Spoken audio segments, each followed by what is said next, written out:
So Dr. Raymond, let me turn it over to you. Thank you. Thank you and good afternoon, David, and hello, everyone. I hope that you're all doing well.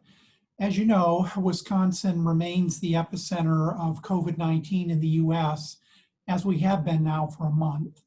And according to the New York Times COVID-19 Metro Tracker, as of yesterday, 6 of the top 20 metro areas in the U.S. in terms of worst burden of new cases per 100,000 of population are here in Wisconsin. If I could have the next slide, please. Now that is down from 11 next slide, please. Down from 11 areas that were out of the top 20 last week. And those areas now are Beaver Dam, Fond du Lac, Eau Claire, Wausau Weston, Sheboygan, and Racine. And I also note that nearby in southwest Wisconsin, Dubuque, Iowa is ranked as number 12. Now we have one Wisconsin metro area that's on the top 20 list for bad news ahead, where cases are increasing the fastest. And that also is down from 8 areas last week. And the bad news area is Eau Claire. Now this trend might seem favorable, but please understand that we don't have fewer top 20 hotspots because we're doing better.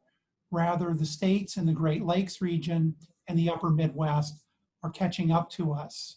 These include Iowa, Michigan, Illinois, Idaho, Montana, and North Dakota, where cases are surging exponentially. And despite the rise in other states, Wisconsin has consistently been in the top 5 for new daily cases for the last month, and those are unadjusted for population. So I could go to the next slide, please. I'll start with some summary testing data. Cumulatively, we've tested 2.2 million people in Wisconsin, with just over 350,000 of those tests being reported in Milwaukee. We've had 267,000 positive cases in Wisconsin, with 47,000 in Milwaukee. Now the Milwaukee numbers were updated Friday and not yesterday, so those are probably going to go up just a little bit when reporting happens at 1:30 this afternoon. Now the number of people tested yesterday in Wisconsin was 12,761, which is a light day like most Sundays. Our daily testing capacity has increased to over 59,000 available tests per day, with 127 laboratories now testing. Now I'd like to shift to the right side of the slide. Daily positive tests have been trending unfavorably in Wisconsin over the last month. Yesterday, there were 4,280 new cases reported in Wisconsin and 705 in Milwaukee. And bear in mind that Sundays tend to be light reporting days. The highest single day ever in Wisconsin was this past Saturday, November 7th, at over 7,065 new positive cases. The single day high in Milwaukee was 985 on October 26th, although subsequently we've had several days of over 900 here in Milwaukee, so it's possible and perhaps even likely that we'll top 1,000 new cases in a day here in Milwaukee soon. And as you can see in the fine print on the bottom right, our daily case counts are rising rapidly. We first exceeded 2,000 on September 17th, 3,000 on October 8th, 4,000 on October 20th, 5,000 on October 27th, 6,000 on November 5th, and then 2 days later, 7,000 on November 7th. Now, our average case positivity rates over the last 7 days in Wisconsin and in Milwaukee were 33.3 and 31.4% respectively. These are alarmingly high and suggest that there's a significant burden of underdiagnosed and undiagnosed COVID-19 cases, both in the state and in the Milwaukee area. And I would note that New York is considering significant shutdowns with a positivity rate of only 2%. Next slide, please. This next slide shows various hospital indicators. We've had over 12,000, in fact, nearly 13,000 admissions with COVID-19 to Wisconsin hospitals since the beginning of the pandemic. Now, the slightly good news side is the likelihood of hospitalization if you have COVID-19 continues to trend favorably, now at 4.8%. And recall early in the pandemic, if you were diagnosed with COVID-19, you had about a 30% likelihood of being hospitalized. And as of yesterday, we reached a new high of 1,860 patients in Wisconsin hospitals who have COVID-19. And this is a week-over-week increase of 326 patients. And there's a similar trend with COVID-19 ICU admissions.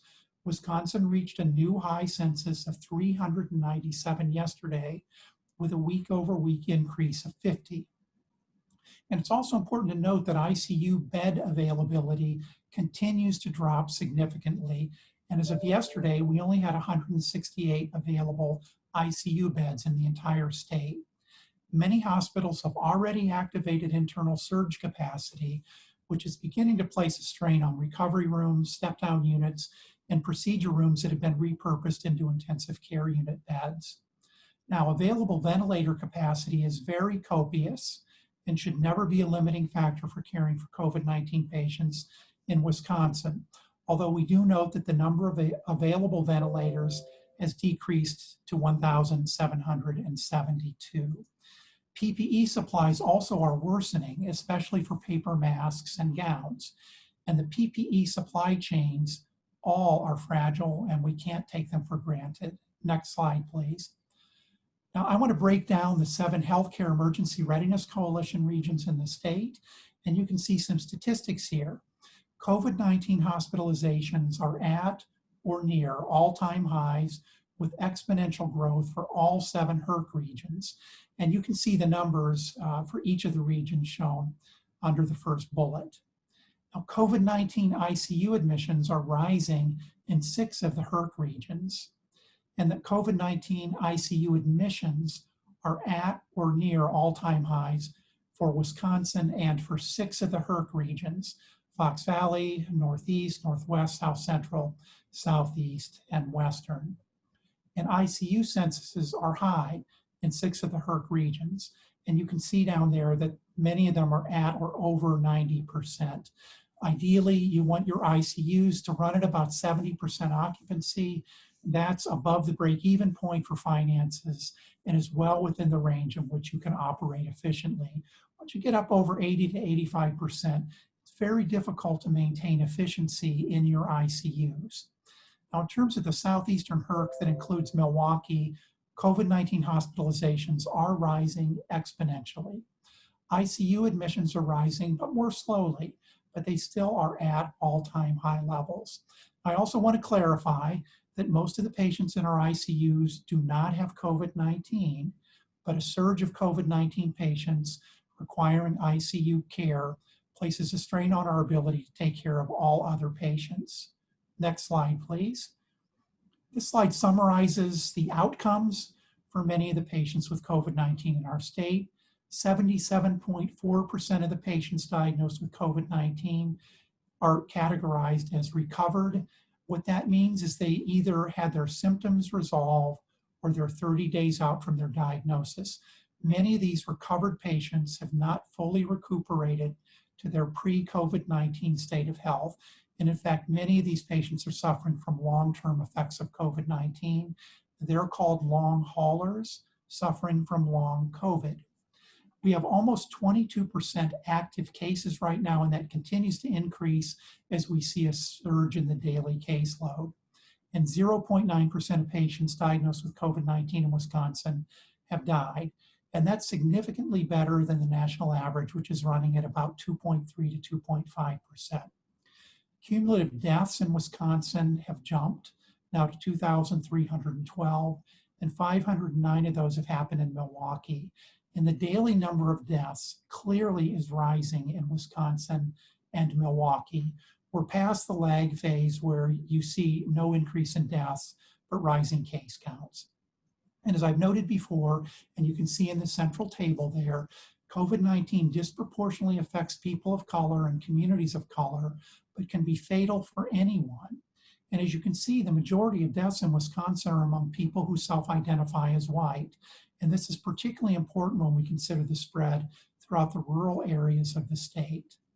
If you go to the right side of the slide, doubling time for positive tests is trending unfavorably at 41.3 days in Wisconsin and 71.3 days in Milwaukee. The 7-day growth rates for positive tests also are trending unfavorably at 2.2% in Wisconsin and 1.8% in Milwaukee. And the reproductive numbers also are unfavorable at 1.18 in Wisconsin and 1.17 in Milwaukee. And ideally, you want to see that reproductive number be significantly below 1 for an extended period of time. Next slide, please. I just want to summarize some key takeaways from my talk today. New cases of COVID-19 continue to rise at a rapid rate across every region and every county of Wisconsin, with all 72 of Wisconsin counties being categorized as having very high levels of activity, meaning that their case rates exceed 350 per 100,000 population. And Wisconsin's case burden is actually very high, exceeding 1,000 per 100,000 population. COVID-19 hospitalizations are at all-time highs. And to put that into perspective, our daily census levels for Wisconsin now are greater than 6-fold what we experienced just 2 months ago. COVID-19 ICU censuses also are at all-time highs.